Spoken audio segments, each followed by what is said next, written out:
Pues muy buenos días. Estamos ya en la parte casi final de este eh, 14 Coloquio Internacional por el Pensamiento Complejo.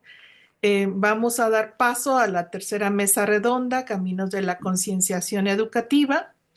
A continuación tenemos la primera ponencia, Plenitud de Vida, contribución a la solución de los problemas planetarios, impartida por Daniel Eduardo Matul Morales. Él es de la Universidad de San Carlos de Guatemala. El doctor es originario de Quetzaltenango, Guatemala. Tiene estudios de postdoctorado en epistemología por la Universidad de La Habana, Cuba. Doctor en mediación pedagógica por la Universidad La Salle de Costa Rica. Diplomado en resolución de conflictos en Phoenix, Arizona. La maestría en administración pública por la Universidad de Costa Rica y el Instituto Centroamericano de Administración Pública, la licenciatura en Ciencias Jurídicas y Sociales, por el Centro Universitario de Occidente, Universidad de San Carlos de Guatemala. También tiene la maestría en Educación Primaria Urbana por el Instituto Normal para Varones en Quetzaltenango y es miembro del Colegio de Abogados y Notarios de Guatemala. Conferencista internacional, escritor, ha publicado varios libros sobre cultura. Sin duda será un gran aporte. Adelante, doctor. Muchas gracias. Les agradezco mucho poder intentar contribuir a este evento tan importante. Pues yo, muy agradecido, como digo, voy a tratar de contribuir con una, una pequeña conversación que se llama Plenitud de Vida. Estoy verdaderamente sorprendido porque tomando como itinerario de vida el calendario sagrado maya, este coloquio se inicia en el día Aj del calendario sagrado, que quiere decir dedicado a la veneración de la familia, pero cuando estamos hablando de la familia, estamos hablando de la familia cósmica, es decir, una multiplicidad de seres que seguramente estuvieron conectados con el inicio de este coloquio, porque nuestra familia son los árboles, las plantas, los minerales, las estrellas, las galaxias. Esa es nuestra familia. Y curiosamente, este coloquio se inicia en el día Gaj y que tiene por virtud también eh, la dialógica, porque se inicia en el Cap Aguil, o sea, las dos miradas. El día de ayer, 22, fue el día Ish, es el día de la tierra, el día de la energía, el día de la sabiduría espiritual, el día de la mujer, el día de la madre tierra, el día de la madre luna. Es decir, es un amplio escenario de complejidad y hoy estamos finalizando en el día de Chiquí, o sea, el día de las aves, del pájaro. Hoy se mencionó bastante tal, que es el día de la comunicación, porque las aves, los pájaros, la riqueza espiritual tiene la característica de hacer un movimiento horizontal para comunicar. Y yo creo que en la comunicación radica fundamentalmente el proceso de concienciación que nosotros hemos llevado a cabo en nuestro diario vivir, en nuestra cultura. Voy a hablar un poquito de la edad como una forma de conocer, una forma de vincular, una forma de relacionarnos y me interesa dejar algunas ideas muy claras cómo al descubrir, al estudiar el núcleo ético-mítico de nuestras culturas en el continente de Abya Yala, seguramente ahí vamos a encontrar varias respuestas a nuestras preguntas sobre complejidad, sobre relación, sobre ética. Ahí están los fundamentos éticos. Sí podemos descubrir toda la riqueza que tiene nuestra mitología. Luego, cómo nuestras culturas y nuestros pueblos han resuelto el núcleo problemático y fijar una posición frente a la madre tierra, frente a los seres humanos. Y quizá no me dé tiempo, pero quiero hablar un poquito del código cosmogenético que nosotros conocemos en la cultura como la teoría del Nahual, es decir, el bin, que nos pone en encaje con el universo, con la naturaleza, con la madre tierra y con la sociedad. Y hablar un poquito de la dualidad, unidad, diversidad, contenida en la figura de el Cabahuil, el doble mirada, y tal vez, si me da algún tiempo, hablar de la relación entre la cosmovisión de nuestras culturas en Abya y los paradigmas emergentes, que es un poco lo que estamos tratando de hacer.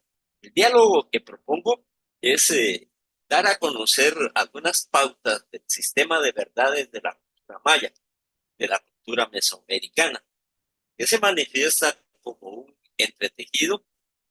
Particularmente me voy a referir a lo que ocurrió en ese trayecto donde el conocimiento se fue autoorganizando hasta desarrollarlo en Mesoamérica y continuarlo actualmente en nuestra vida contemporánea.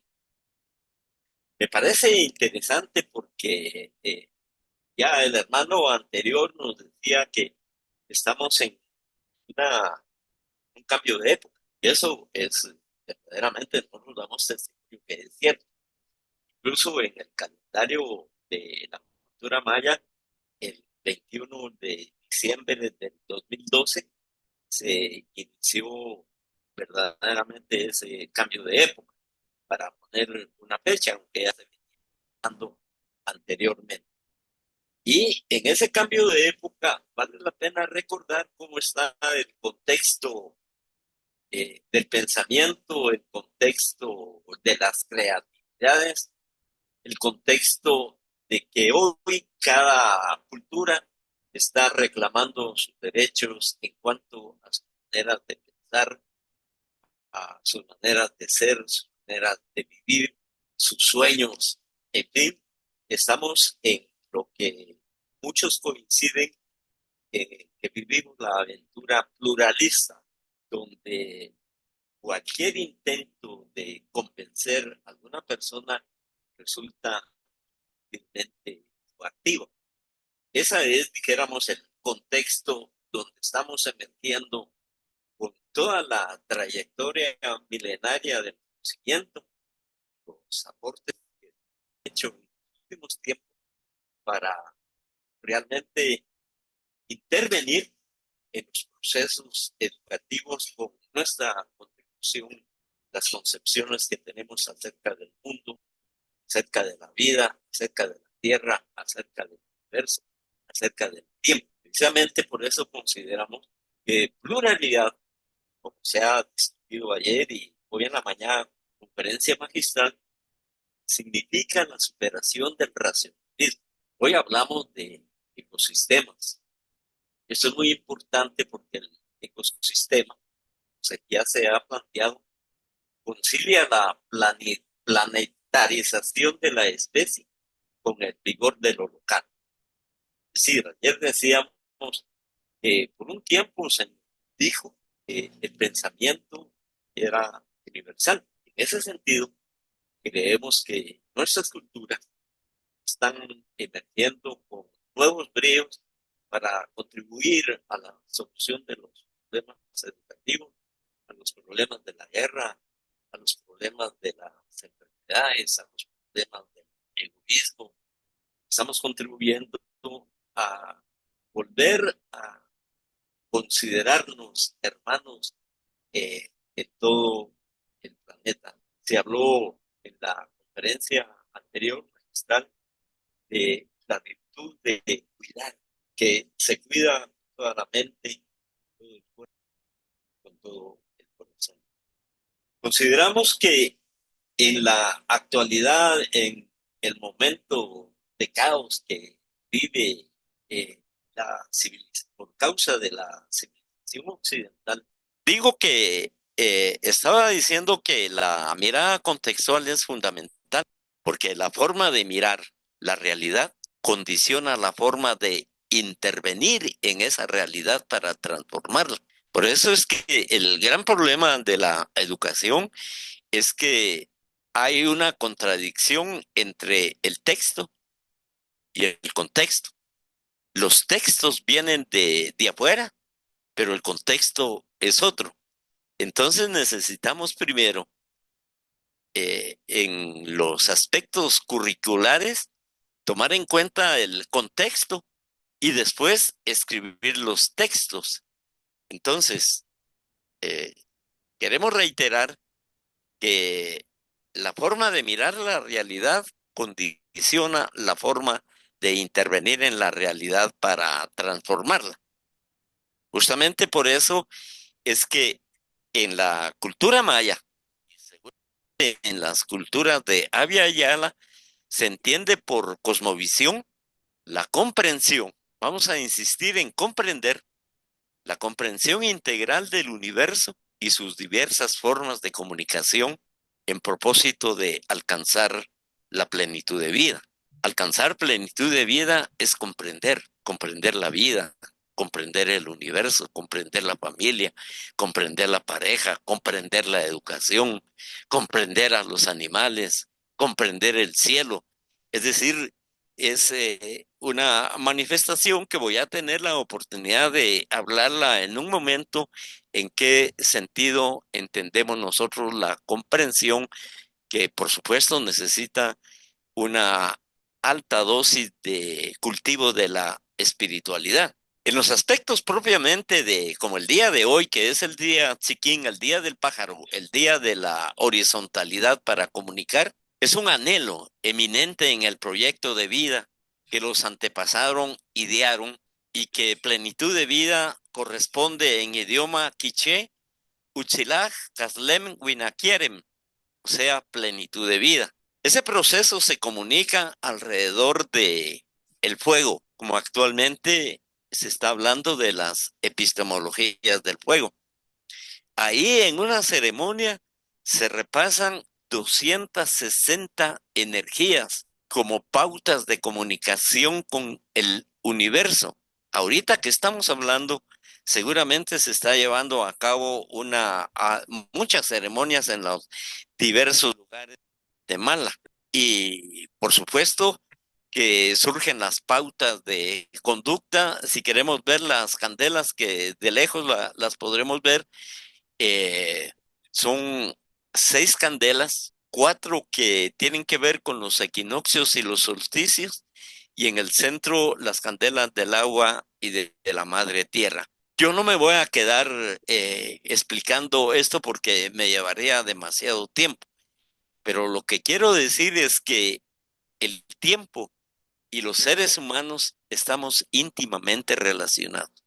No hay separación entre el espacio y el tiempo. Ahora bien, cuando nosotros trabajamos la ontología desde el punto de vista o sea, la naturaleza de la realidad, esta naturaleza de realidad se revela como estera de relación. Nosotros nos consideramos en vivencia en el contexto de una red, o sea, nuestro pensamiento es reticular. Estamos vinculados a la luna, estamos vinculados a los animales, a las floras, a las plantas, pero este tipo de relaciones solamente se puede apreciar desde el punto de vista de una experiencia espiritual profunda. La experiencia espiritual profunda nos permite comprender que el todo está en la parte y que la parte está en el todo. Justamente por eso es que la lógica racional desecha esta experiencia espiritual, porque el fundamento de ellos es la razón, la memoria y la imaginación como patrimonio únicamente del ser humano, como virtud del ser humano. Lo demás no tiene absolutamente nada que ver y por eso es que la prioridad es del sujeto frente al objeto. En la condición nuestra, el espíritu es fundamental. Lamentablemente, la palabra espiritualidad genera a veces muchas desconfianzas, porque luego se vincula con religión. Lo que hace el fenómeno de la espiritualidad para la comprensión es lo siguiente. En la espiritualidad, sujeto, investigación y objeto investigado van juntos, no hay separación. Hay un momento en que el sujeto se convierte en objeto de la investigación y se da todo ese conjunto de relaciones, intercambios que promueve la investigación. Pero científicamente, para nuestras culturas, sujeto, investigación y objeto investigado constituyen el fenómeno de la espiritualidad. Solo quiero dejar dos cositas muy claras. El proyecto de plenitud tiene partes ontológicas, epistemológicas, metodológicas y axiológicas en la vida, en lo humano, en lo social, en lo cultural, en lo ecológico y lo ético. A partir de eso vienen todas nuestras pautas de conducta. Pero ¿qué pasa? Las preguntas fundamentales de nuestra cultura, de la pregunta ontológica, ¿qué es la realidad? La pregunta epistemológica sería, ¿qué es relevante conocer en la realidad? La pregunta metodológica, ¿cómo conocer lo que es relevante conocer en la realidad? Y la pregunta axiológica, ¿qué valores éticos y estéticos deben ser considerados en la intervención para conocer lo que es relevante conocer? Por eso es que damos un salto de la observación a la comprensión. Observar es centrarse en la realidad y mirar en qué difieren cosas que se parecen. Cuando logramos eso podemos describir el mundo, pero no lo comprendemos. Podemos describir la naturaleza, pero no lo comprendemos. Esto seguramente ustedes lo han visto en los periódicos, en las últimas páginas, que salen dos figuras iguales y le dicen a uno busque los 7 errores. Eso es observar, es ver en qué se diferencian cosas que se parecen. En el caso nuestro, es todo lo contrario. Comprender es ver en qué se parecen cosas que son distintas. Es ver qué diferentes cosas tienen algo en común. Eso produce de verdad un gozo intelectual, un placer mental, una satisfacción por comprender. Por ejemplo, el calendario sagrado está de acuerdo con los movimientos de la luna. Entonces la pregunta de los antepasados fue, ¿en qué nos parecemos al astro lunar que somos totalmente diferentes? Se dieron cuenta que el astro lunar tiene un ciclo sinódico de 260 días, casi 9 meses. Y se dieron cuenta que nosotros tenemos un ciclo de gestación de 9 meses, aproximadamente 260 días. Dos cosas tan diferentes como la luna y los seres humanos nos parecemos, tenemos coincidencia. Ya dije que el ciclo sinódico de la luna tiene 260 días. ¿Dónde tengo yo esos 260 días en mi cuerpo? Tengo 10 dedos de la mano y 10 dedos de los pies son 20 y tengo 13 articulaciones.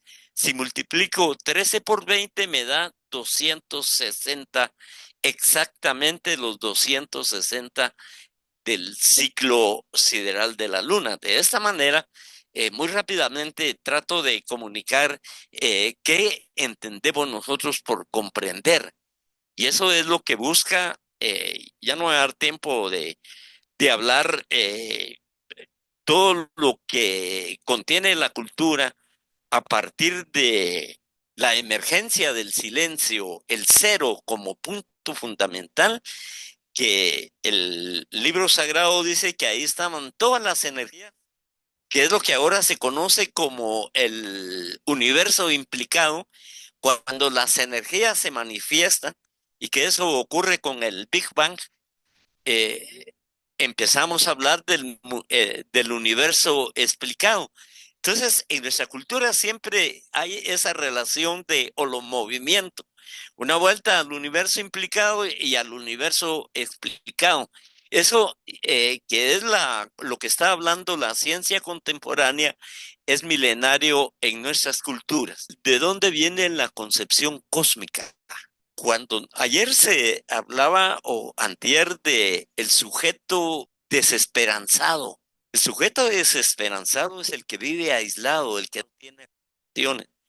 Imagínense la esperanza que nosotros obtenemos cuando nos damos cuenta que somos seres cósmicos. Y esto está muy claro en el libro sagrado, el Popol Vuh, cuando la doncella Ishkik tiene un diálogo con el árbol de la vida. Por eso es que en nuestras culturas la mujer fue la fundadora de la cultura cósmica. Tienen un diálogo y el árbol de la vida le dice, ¿de verdad quieres que yo te germine para que tú pertenezcas a la familia cósmica? Es un diálogo hermosísimo. La doncella Ishkik le dice que sí. Y entonces la doncella es fecundada por el árbol cósmico y tiene una pareja, un hombre y una mujer, y que son los fundadores de la cultura del maíz para formar el óvulo derecho y el óvulo izquierdo, para formar la figura esta que estamos hablando nosotros del cabahuil, el doble mirada, concepto que representa la hermandad con el universo. Se manifiesta, por supuesto, en pluralidad, pero esa pluralidad nunca es independiente de cada parte las unas a las otras. Fluyen del mismo universo. Esto está en todos los ropajes, porque además el universo se manifiesta en la ropa que especialmente que visten las mujeres. Podemos encontrar figuras zoomorfas, figuras antropomorfas, figuras geométricas, en fin, es una riqueza. Por eso decimos que las mujeres mayas se visten con libros. Seguramente en Chiapas ustedes lo podrán considerar también con la cultura tojolabal o con la cultura celta. Todas esas fuerzas contrarias se consideran como siendo complementarias y siempre coincidentes. Y ya nos habló la conferencia anterior acerca de ello, en la unidad que las trasciende y de la que en esencia proceden. Esto a mí casi me hace llorar cuando empecé a estudiar la complejidad y me encontré con el principio dialógico de enterarme que hacía siglos que ese principio dialógico, incluso con el icono que vamos ahí, ya se estaba expresando y que se encuentra tejido en la ropa en todos los niveles y circunstancias. Esto, cuando veo esta figura que viene de la física cuántica, de la emergencia de las paradojas entre onda y partícula, cuándo es onda y cuándo es partícula, y que así lo presentan, me emociona demasiado porque me recuerda este ícono de la cultura maya. Por eso, como decía nuestro hermano que inició la conferencia magistral, nosotros tenemos también con qué demostrar que nuestro pensamiento también es complejo. Les agradezco mucho y perdonen que tuve que dar esta pequeña conversación como un atleta que se preparó para correr los 100 metros planos. Muchas gracias, buenos días. Muchas gracias, doctor. Sin duda alguna, a las 4 de la tarde tendremos un diálogo muy rico, ¿no? Y de retroalimentación sobre comentarios y dudas. Y sí, por supuesto, nos deja empezar como pautas para empezar a desvelar esa penumbra en la que nos situamos.